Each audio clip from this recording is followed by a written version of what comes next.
Hello and welcome to the channel. तो इस video में हम बात करेंगे एक स्टोरी की, जहां पर मिड सेलेक्ट इंडेक्स ने कैसे बनाया अपना ऑल टाइम हाई, उसके बारे में हम बात करेंगे। तो एक प्रीवियस हाई था मिड सेलेक्ट इंडेक्स के अंदर ऑफ 13,500।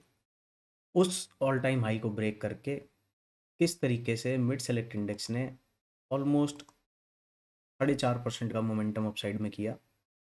और ये है प्रीवियस ब्रेकआउट जोन से, बट जो मोमेंटम अगर आप लो से देखोगे तो ये ऑलमोस्ट 12 से लेके 13% का वन वे मोमेंटम है। पिछले 4 महीनों में ये पूरा मोमेंटम हुआ है। हुआ तो मोमेंटम ऑलमोस्ट 2 महीने में है, बट 4 महीने में ये मोमेंटम डेवलप हुआ और एग्जीक्यूट हुआ। अब आगे क्या होगा उसको समझने से पहले हम पीछे की बात करेंगे। तो 13,555 अगस्त के अंदर एक अच्छा रेजिस्टेंस एरिया था। डाउन साइड में सपोर्ट कहाँ से उठाया? 12,500 से। 12,500 से मिड सेलेक्ट इंडेक्स के अंदर एक बाइंग आई, जिस बाइंग ने 13,000 के नंबर को सितंबर में ब्रीच किया और 13,270 के एरिया से एक डीप पुल बैक होता है। और अक्टूबर ऑनवर्ड्स 12,700 के एरिया के ऊपर क्लोजिंग मिलती है। 13,200-300 वाला एरिया क्रॉस होता है। प्राइस बढ़िया मोमेंटम करके प्रीवियस हाइज को भी निकालता है।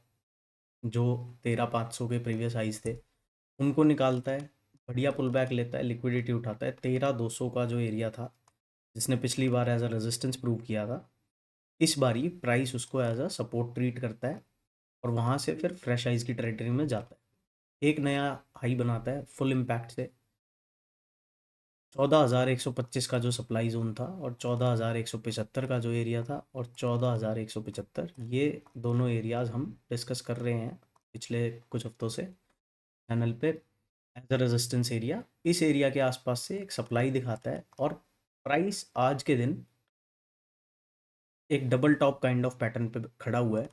इसकी नेकलाइन अगर आप देखो, नेकलाइन इज समवेयर अराउंड 13,750। तो 13,750 के आसपास नेकलाइन दिखती है। नेकलाइन ब्रेक होगी, रिट्रेसमेंट होके ये लोज ब्रीच हो जाएंगे और फिर डाउन साइड में अप टू 13,000 का नंबर या फिर अप टू 12,300 का नंबर्स, ऐसा कुछ होने वाला है। इसकी अभी फ़िलहाल कोई गारंटी नहीं है। जब तक ये स्विंग स्विंग लोज इंटैक्ट है तब तक मिड सेलेक्ट इंडेक्स का जो ट्रेंड है वो अपसाइड का ही है। अब चलते हैं आज के इंट्राडे सेशन के बारे में और उसको समझने की कोशिश करेंगे। पिछले 3 सेशन अगर हम देखें तो बढ़िया सेलिंग का सेशन था। सेकंड सेशन भी बढ़िया सेलिंग का सेशन था। थर्ड कैंडल के अंदर हमें बॉडी कैंडल की बिल्कुल नहीं दिख रही है। यहाँ पर बॉडी बिल्कुल भी नहीं है, बस कैंडल के अंदर विक है। अप साइड में बड़ी विक है और डाउन साइड में छोटी सी एक विक है। इस प्राइस एक्शन को समझेंगे 15 मिनट चार्ट पे। पिछले 2 दिनों में अच्छा खासा गैप अप खोल के मार्केट को डाउन साइड में लाया गया। आज के सेशन में गैप अप खोल के प्रीवियस जो ब्रेकडाउन का जोन था, जो एक सपोर्ट की तरह भी काम कर रहा था, और यहाँ से हमें ये जो एक रैली देखने को मिली थी ये इसी एरिया से आई थी। तो जो एरिया एक सपोर्ट की तरह काम कर रहा था, जहाँ से सेलिंग होने के बाद डाउन साइड में मोमेंटम आया, उसी एरिया का पुल बैक हुआ।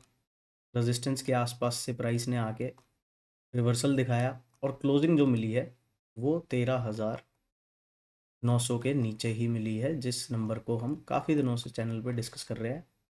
तो जब तक 13,900 के नीचे मिड सेलेक्ट इंडेक्स सस्टेन करेगा, इसका जो इंट्रा डे का बायस है वो डाउन साइड का रहेगा। अप साइड के बारे में हम कब सोच सकते हैं?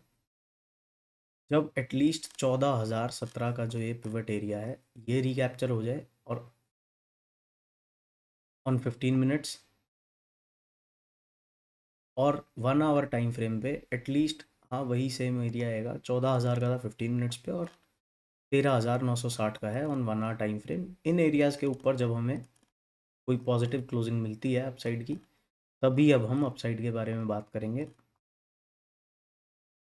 अभी के लिए अच्छे सपोर्ट एरियाज हैं, 13,720 के आसपास भी एक अच्छा सपोर्ट है, और अल्टीमेटली फिर जो 13,200 का जो एरिया था, इसने इन द मंथ ऑफ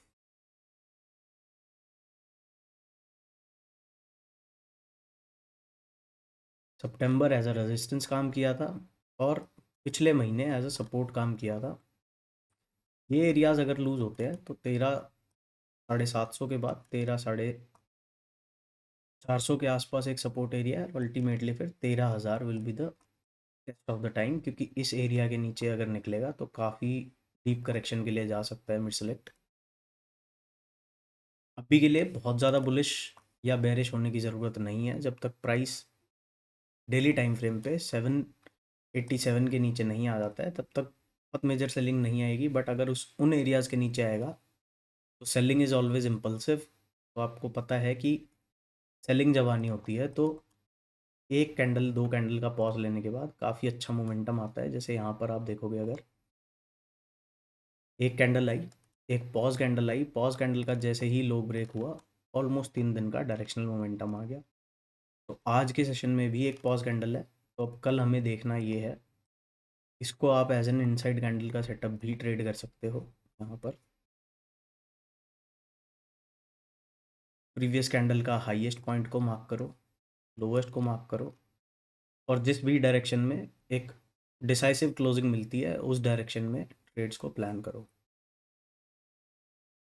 तो this is all in this video, मिलते हैं नेक्स्ट वीडियो में, बाय बाय।